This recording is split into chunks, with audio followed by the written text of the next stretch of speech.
Nice to see you again. Today I'm gonna talk about smart way of learning music. Every time I have new students, I normally assess their level of playing to see where they're at, and then I will know exactly where to start and to move forward from there. Every now and then I have students come up to me and said, "Can you teach me how to improvise?" I said, "Yes, sure, of course I can teach you how to improvise." But then I, of course, have to check where they're at and see if they actually already have necessary skill. So you have to understand that improvising is actually harder than composing. The reason why I say that is because composing you have all the time in the world. When you compose a piece of music like a lick or a phrase or a song altogether, if you're not happy, you can always delete it and then redo it. But when you're improvising, you actually only have one chance and you have to sound good in the first place.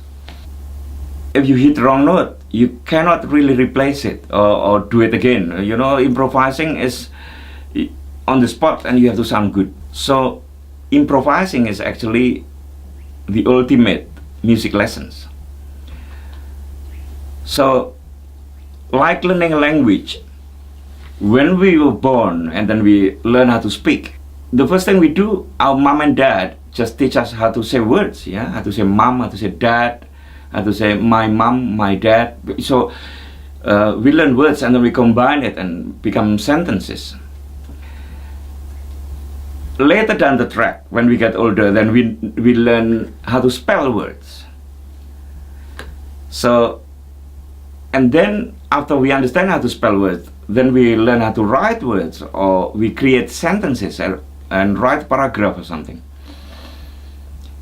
After that, we'll learn to apply all of this knowledge to actually read books. Maybe after that, after you read lots and lots of books, then maybe you learn how to write a book if you want to. You don't have to, but if you want to, you can learn to write a book. Same with music.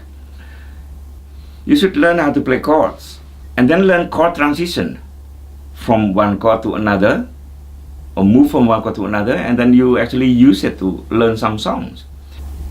To start with, you just need to learn how to play the chords and then use it how to play simple songs.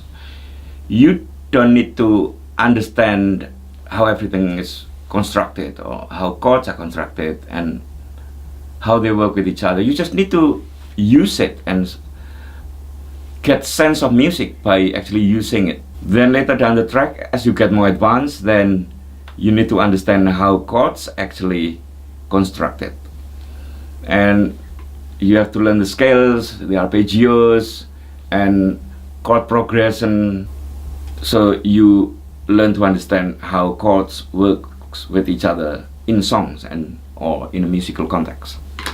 So you can learn all of this skill by learning songs and learn to play songs from the beginning till the end. By learning lots and lots of songs, you actually develop all of the necessary skills to actually play music. Also improve your technique and musical vocabulary.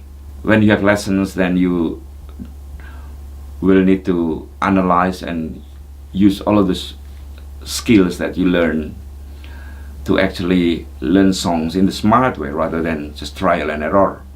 So by learning a lot of songs, you also learn all of the necessary skills to actually play music, you know.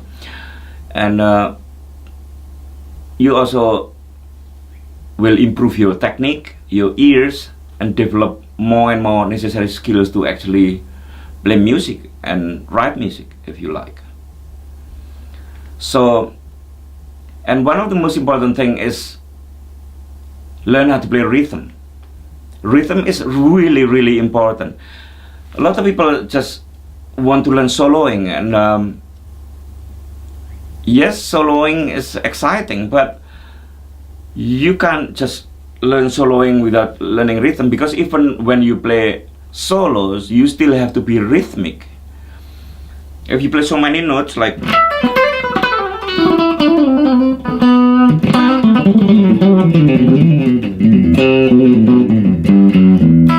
yeah, it's fun, but it's not really musical. You really need to play musically, because if you play lots of notes with no rhythm, it's not really musical. But if you play rhythm with only a few notes, it will still be musical. Like, for example, let me give you example like this song.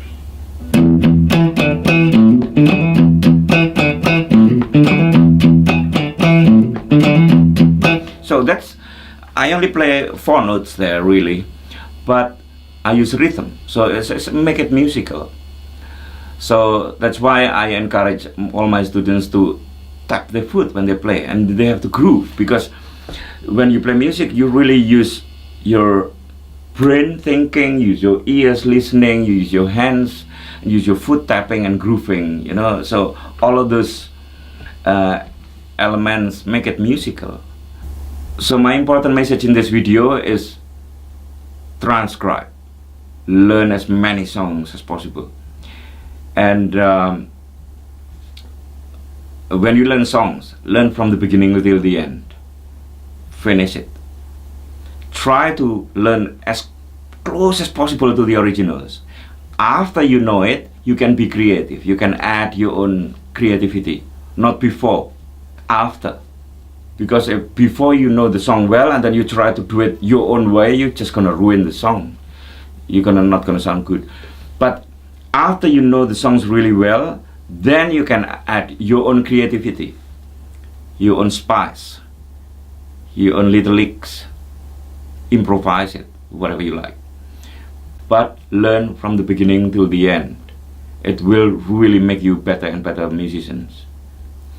That's why people who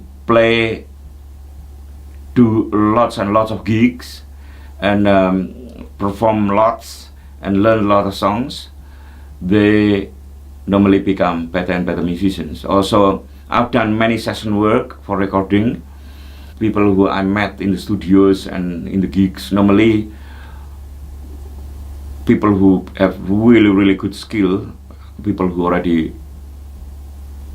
learn so many songs, and you know, they have big repertoire. The more books you read, the better author you will be. The more songs you play, the more licks you will know, and the more develop your technique and your ears. So learn songs. You can write on the side if you want to write songs, but learn songs from the beginning to the end. Let me know what you think in the comment. If you have any question, please let me know and I will answer. If you could subscribe and get involved in my channel, I would really appreciate it. Keep practicing, keep learning songs, keep writing if you like to write, performing, jamming with friends, and I will see you in the next video. Have a great day.